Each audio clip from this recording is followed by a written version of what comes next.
Hello, I'm going to read this story called Ladybug Girl. I'm Ladybug Girl, says Lulu, zipping into the kitchen. She slips into the chair next to her brother. Did you know that ladybugs eat bugs?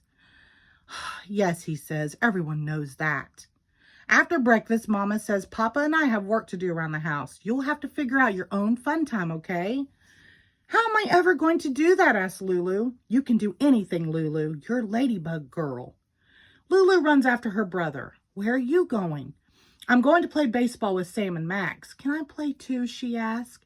No, you're too little, he snorts. And bugs don't play baseball. With a sigh, Lulu wanders through the house. Bingo follows. There's nothing to do. In the living room, there's a wall of books. Lulu can't read yet, but she knows her letters. She finds a lot of L's, more than 59, she thinks. Then she waters her avocado plant. She takes out her ruler to measure if it's grown. Some days it just doesn't seem to be getting any bigger. When Bingo gives Lulu the look, it's time to go outside. In the backyard, the grass smells sweet and is sparkly with dew.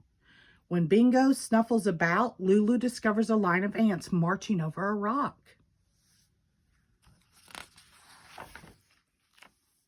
Is that rock in your way, ants? It's much too big for you to move, isn't it? She says. I can help you. I'm Ladybug Girl. Ladybug Girl easily lifts the rock over her head and tosses it aside. Nothing can stop the ants now. Come on, Bingo, she says. Ladybug Girl has things to do. She runs across the yard to the pond. Her brother calls it a puddle. But she knows it's big. So big she can see trees and sky inside the water. There might even be a shark in the deep part.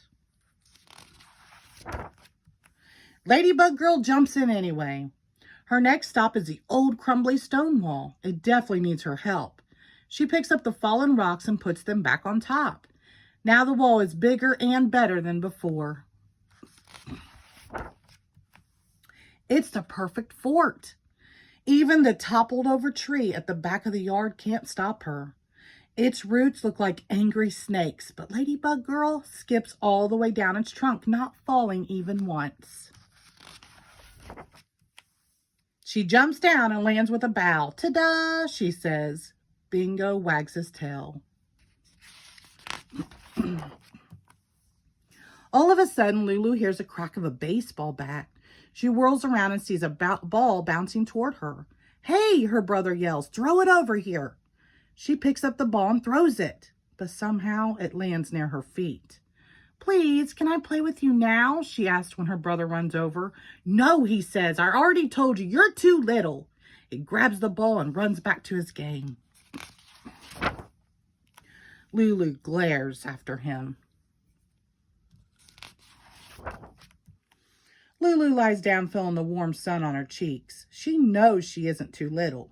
She thinks of the 59-letter L's she found and how she saved the ants. She wasn't afraid of the shark at all. She built the perfect fort. And she balanced across the whole tree without falling, all by herself. From out of nowhere, a gust of wind swirls the air with leaves. She jumps up to chase them.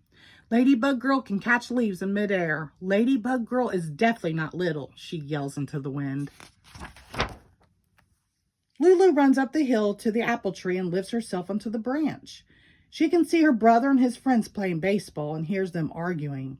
It doesn't really look like that much fun after all. Not the kind of fun Ladybug Girl has. She holds her thumb and index finger a bit apart and squints through them. She can fit her brother and all his friends between those two fingers.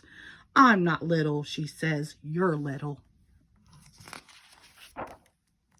Lulu sits for a moment listening to the singing sparrows and the squawky blue jays.